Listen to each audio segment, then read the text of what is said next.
we are Group 5, E-Business and Innovation, and this is Sky. I'm Adesola. I'm Leo. I'm February. And now we are here in engineering building for an interview with Tom, who is in charge of the 3D printers in Uni.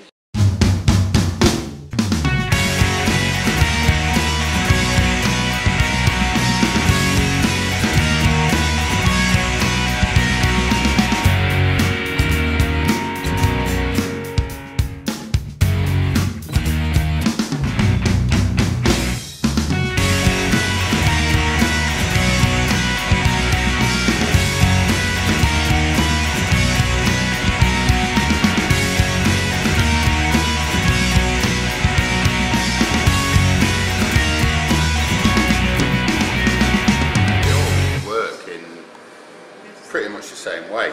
The easiest way is to show you the components, which are these have all been made on one of our processes, with the exception of that one that we've got. So the software slices the component, it then looks at the bottom slice, and depending on which process it is, it produces that slice physically. It then moves up one layer and does exactly the same. It looks at that layer and bit by bit it builds it up. The best analogy I can think of, for example, that machine that looks like a coffee machine over there, that takes 1/4 of a mil slices, so it does 4 layers to each millimetre. That one takes 10, and the blue one in the corner takes 20. So each layer is a 20th of a millimetre, it's 50 microns. So it's reasonably fine resolution. There are machines that we don't have that will go finer than that, so you can get even better resolution. What it allows you to do is produce things, because it's doing it layer by layer, it's what's called additive manufacture, because it adds material.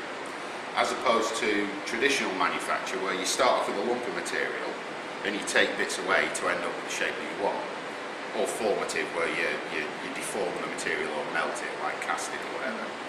But what it does mean is you can form, if you look down the middle, you've got an internal staircase. Now, that's really, really difficult to produce using subtractive manufacture, because you can't physically get the tool in there to machine it. Yeah. You can't do it through casting because you can't get the mould out. But with this, you can. It's that shaped hole running through the middle of the component, and you physically couldn't make that any other way than doing it with this process.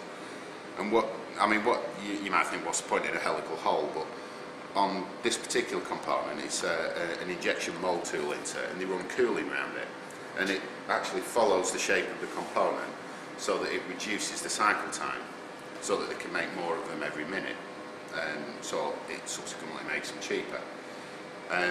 So they're using these technologies to make things like mould tool inserts for injection mould tools. So it's split up into various sort of things. You've got rapid prototyping, where you can make a prototype. It's like you can try it out, see whether it fits. Prototypes. This is a rapid prototype. Where we made the outside, we made the middle bit, and then we made, obviously there's another half that goes on the top, to see whether it all worked and to see how it functioned, whether it felt right. In reality, that's made via forging and casting, injection moulding, by overmoulding on it, because it's a mass-produced item, so you wouldn't make every single one like this because it'd be too expensive. So that's rapid prototyping. Rapid manufacture. Now these are a perfect example of rapid manufacture, because every single one is different. The hearing aids, so they take a wax impression of the person's ear, scan it, and then they make it, and that is a perfect fit for that person. They don't mass produce them, because what's a perfect fit for one person isn't going to be a perfect fit for the next person. So that's rapid manufacture. And then you've got rapid tooling, where you use these processes to make the tools that are then used to manufacture the item, and that's where the injection mould tools and the helical holes come. There's maybe 1,000 materials that you can choose from. Now, when you compare that with the number of steels that are available for conventional manufacture, which is around 20,000, and that's just steels, you are quite restricted as to what materials you can use, because they don't all have suitable characteristics to be made in this way. But like I said, they've synthesised the bulk of the common engineering materials. So this is ABS, acrylonitrile butadiene styrene. The back of your television set, the computer screen, your computer housing, they're all made with ABS. It's very, very widely used. Electrical sockets are made using ABS. These parts are made with nylon, and nylon is a massively used engineering material. These are stainless steel. We can also do aluminium, titanium, Inconel, tool steels, polyethylenes, polypropylenes, you know, even some specialist ones like polylactic acid and starches and things like that. There's quite a wide range, but it's not as wide as the range of materials for conventional manufacture. From the CT scan to the operation being done was just over a week.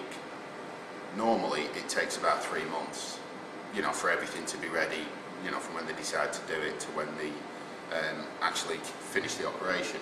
Now we've also done one for a child, which is obviously a much smaller jawbone. Now if you're talking 3 months, a child grows in that 3 months, so they've designed everything and then all of a sudden the child's grown, so everything's wrong, so it doesn't work properly. That was for eye surgery. These are just the prototypes, the actual ones are injection moulded. But what that does is it holds your eye open and moves your eyelashes out of the way. There's a little hole in there where they put the needle through, so they can inject in the right place in your eye. They know your eye's not going to move. Now that costs pennies to make. The old way of doing it, each one of these cost about £7. So they can do a lot more eye operations. Because these are thrown away, they're never reused, you know, obviously because they've been in people's eyes. Now the old way was £7 and you threw that away every time. So what it means is a lot of the charities who do a lot of work in Africa and places like that, they can do a lot more eye operations for the same money. So a lot more people are keeping the sight for longer. The range of products that you can do, you just use your imagination, you know, whatever industry you think, they're using these technologies. Like that was made as one part, and you can't get the inside balls out of the cage. So, again, this was made as one part, and this spins round. One part. We didn't make that. That was made using another process called stereolithography, and it's a hand splint. Obviously made for a hand slightly smaller than mine, but the problem is children and teenagers don't want to wear sort of big, bulky, ugly hand splints when they've got an issue with the hand. So what they're doing in the hospital is the radiographers getting the hand in the position that they want it holding in. They're taking a scan of it, producing one of these in funky colours with different patterns on it, and then you can slide your hand in there if it's the right size. I'll show you how this one works. Your raw material is that.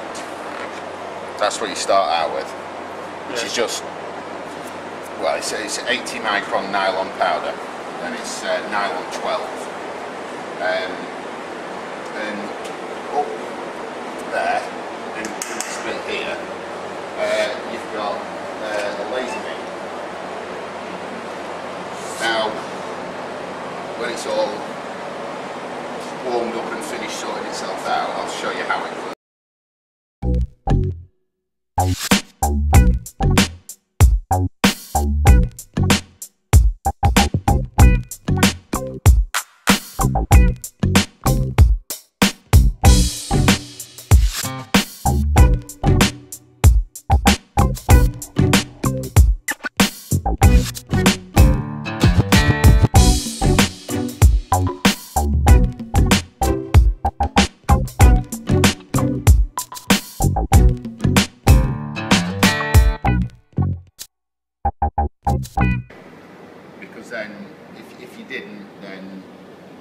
basically you start setting fire to the nylon rather than sintering it and melting it.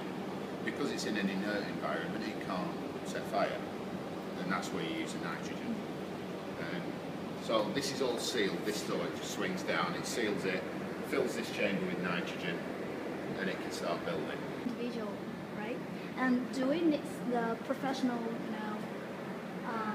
blueprints or to print out this stuff, or we just like the design drawing? Do we need to draw the design first? Or, Yes. So it's quite professional. I've got my own personal views on the home market of the 3D printing, and I think it will only ever be for techies and geeks, basically. When I have one sat on my desk, and I'd have one at home. But then again, I'm a design engineer, so getting the geometry in the first place isn't an issue for me. I can just draw it. But say, for example, you had that component. This was just a bracket. It was part of a satellite navigation holder. So say you've got that bracket and it snaps. Mm-hmm. It's fine, the principle of having these home printers to print another one, but how do you get that geometry into the printer in the first place? And that's always going to be the stumbling block. Now you can download free 3D modelers, Google SketchUp for example, Blender, things like that. But people aren't going to spend their time learning how to use them because they're not. It's not a walk in the park learning how to use them. They are quite complicated.